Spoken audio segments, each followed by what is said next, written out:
अस्सलाम वालेकुम सज्जनों ते मित्रों भैनों ते भराओ पंजाबी रिवाइवल दे विच तुहानूं जी आयां नूं ते मुदस्सर इकबाल दा सलाम। सज्जनों मैं अज अपने तीसरे लैक्चर दे नाल तुहाडी खिदमत दे विच हाज़र हाँ। पिछले लैक्चर दे विच असीं जिस फलसफे नूं जिस सूझवान नूं पढ़न दी कोशिश कीती सी या जिहनूं जानण दी कोशिश कीती सी उहदा नाम सी थेलीज़। थेलीज़ ने अपना मोनिज़म दा फलसफा पेश कीता तो उन्हें कहा कि ये सारी जिहड़ी साडे सामने दुनिया या कायनात सानूं नज़र आउंदी आ या कायनात दे विच जिन्नियां भी चीज़ां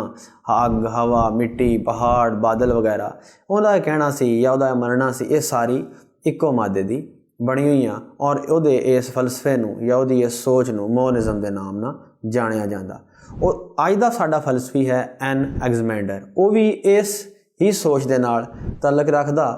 लेकिन उहदा ये कहना सी जिस तरह थेलीज़ ये कहंदा सी कि ये सारी दुनिया जिस मादे नाल बनी हुई शायद वो पानी आ, लेकिन इस गल नाल एनाक्सिमैंडर ने इख्तलाफ किया। एनाक्सिमैंडर थेलीज़ दा शागिर्द भी सी और उस ही सोच दे नाल तलक रखदा और उस ही इलाके दे नाल ताल्लुक रखदा। ते एनाक्सिमैंडर दा यह कहना सी कि नहीं ये जिहड़ी दुनिया या सानू जो भी इहदे विच नज़र आउंदी आ अग हवा बादल जो चीज़ां भी आ पानी आ ये सारा कुछ एक ऐसे चीज़ ना बनिया जिहदा नाम उन्हें एबरॉन रखिया। वो कहंदा सी ये एबरॉन दी वजह नाल ही ये सारियां चीज़ां जिहड़ियां ना ये उहदे नाल ही बनी हुई और इसे एबरॉन दी वजह दे नाल दुनिया दे विच इस कायनात दे विच कुछ सानू मुखालफ चीज़ां जिहड़ियां ना एक दूसरे दियां उल्ट छावां नज़र आउंदियां, यानी कि तुसीं इंग्लिश दे विच जिहनूं कह सकदे आ ऑपोजिट्स सानू बने हुए नज़र आउंदे आ। जिस तरह दिन आ रात आ खुशी आ गमी आ मौत आ जिंदगी आ स्याह ते सफ़ैद आ अगर रंगीन है तो बेरंगी मौजूद आ। इस तरह होर सानू मुख्तलिफ ऐसियां छावां नज़र आउंदियां जिहड़ियां बिल्कुल कह लो एक दूसरे दा उल्ट हैगियां एक दूसरे दे नाल एक झगड़ा रखदियां, यानी कि जिथे रोशनी होवे उत्थे अंधेरा चला जांदा, इस तरह जिथे खुशी होवे उत्थे गम उस तरह मौजूद नहीं हुंदा। उन्हें कहा कि ये सारे एपोजिट इस एपरॉन जिहड़ा हैगा ये कोई चीज़ जिहड़ी वो सोचदा सी उहदी वजह दे नाल पैदा हुंदे और एपरॉन की आ उन्हें कहा कोई ला महदूद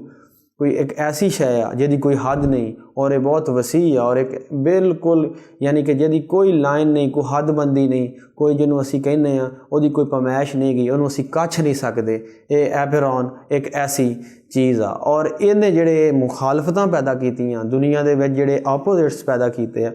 उहदी वजह नाल ही दुनिया दे सारे असूल सारे कानून जिहड़े हैगे आ वो चल रहे आ और दुनिया जिहड़ी आ या कायनात आ इन्हां ऑपोजिट्स दे आपस में झगड़े की वजह नाल ही अगे वध रही आ। तुसीं इहनूं ये कह सकते हैं कि ऑपोजिट्स जिहड़े हैगे आ एक जंग की कैफियत एक दूसरे दे नाल ते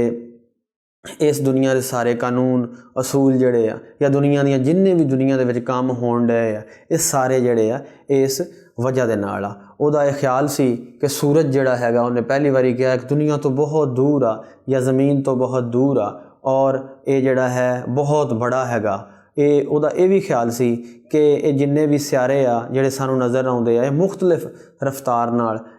कह लो कि घूम रहे हैगे आ कायनात दे विच, यानी उस दौर दी कह लो जिहड़ी ये जिहड़ा सियारियां दा या सितारियां दा इलम सी उहदे तरफ भी उन्हें कदम बढ़ाया। और उस तो बाद सब तो अहम गल जिहदा उन्हें इशारा दिता या जिहदी उन्हें सोच पाई उन्हें इरतका जिन्हों एवोल्यूशन कहते हैं, यानी कि किस तरह इस धरती ते ज़िंदगी बनी या शायद वो इंसान के मुतलक ये सोचता सीगा कि इंसान जिहड़ा वो मिट्टी ते पानी दे मिलाप नाल बनिया और ये मिलाप नाल वो मछली उहदा कहना सी कि मछली दे पेट च बनिया और फिर उत्थों बालग हो के वो बाहर आया और आहिस्ता आहिस्ता मौजूदा इंसान की शक्ल इख्तियार कर गया। ये उदों दे अज के दौर दे विच तुसीं ये कह सकते हैं कि जिस तरह डार्विन ने जिहड़ी इरतका की थ्योरी दी उहदी तरफ एक पहला या डार्विन का जिहड़ा नज़रिया सी उहदे तरफ एक पहला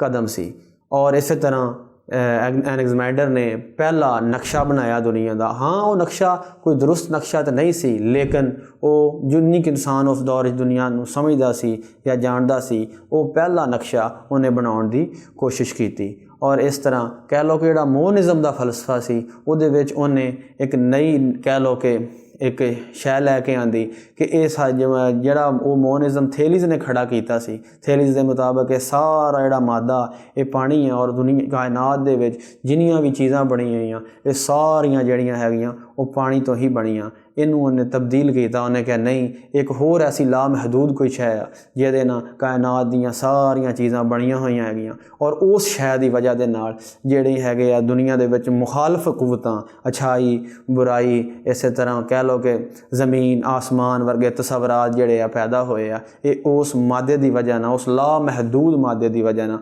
जिहदा नाम उन्हें एप्रॉन रखिया। यही उहदी मेन सोच सी कि उन्हें मोनिज़म के फलसफे दे विच एक नवी कह लो शै दा इजाफा किया।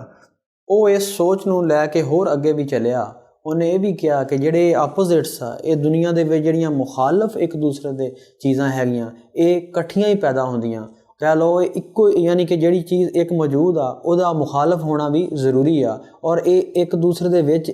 फसी हुई एक दूसरे नाल जुड़ी हुई और इस शै दा नाम उन्हें यूनिटी ऑफ ऑपोजिट रखिया कि ये जिहड़े मुतजाद शैवां हैगियां इन्हां दे अंदर एक इतिहाद पाया जांदा और ਇਹਦੇ ਨਾਲ ਇਹ ਵੀ ਉਹਦੀ ਇਸ ਸੋਚ ਦੇ ਨਾਲ ਜਿਹੜੇ ਪੁਰਾਣੇ ਗੁਰੀਕ ਤਸਵਰਾਤ ਸੀਗੇ ਕਿ ਦੇਵੀ ਔਰ ਦੇਵਤਾ ਜਿਹੜੇ ਹੈਗੇ ਆ ਉਹਨਾਂ ਦੀ ਵਜ੍ਹਾ ਤੋਂ ਰੋਸ਼ਨੀ ਹੁੰਦੀ ਆ ਜਾਂ ਅੰਧੇਰਾ ਹੁੰਦਾ ਜਾਂ ਕੋਈ ਵੀ ਇਸ ਤਰ੍ਹਾਂ ਦੀਆਂ ਚੀਜ਼ਾਂ ਜਿਹੜੀਆਂ ਪੈਦਾ ਹੁੰਦੀਆਂ ਉਹਨਾਂ ਨੂੰ ਉਹਨੇ ਕਹਿ ਲਓ ਕਿ ਚੈਲੰਜ ਕੀਤਾ। ਉਹਨੇ ਉਹਨਾਂ ਦੇ ਕਹਿ ਲਓ ਕਿ ਮੁਕਾਬਲੇ ਦੇ ਵਿੱਚ ਇੱਕ ਸੋਚ ਦਿੱਤੀ ਕਿ ਨਹੀਂ ਇਹ ਇੱਕ ਐਪਰੋਨ ਨਾਮ ਦਾ ਇੱਕ ਸਬਸਟੈਂਸ ਆ ਜਾਂ ਕਹਿ ਲਓ ਇੱਕ ਮਾਦਾ ਇੱਕ ਐਸੀ ਸ਼ੈ ਆ ਜਿਹਦੀ ਵਜ੍ਹਾ ਦੇ ਨਾਲ ਇਹ ਚੀਜ਼ਾਂ हो रही और अगे वध रही।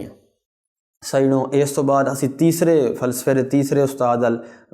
जावांगे इंशाअल्लाह अगली वीडियो दे विच। मेरे नाल जुड़े रहो, मेरे चैनल नूं लाइक और सबसक्राइब करो, मैनू फेसबुक ते खास तौर ते फॉलो करना ना भूलो और मैनू पंजाबी बोलण और पंजाबी समझण वाले लोगों दे नाल जोड़ो ताकि ये माँ बोली की खिदमत भी होंदी रहे और फलसफे का इलम सादा ज़बान दे विच मैं उन्हां तक पहुँचा सकां। अल्लाह हाफिज़।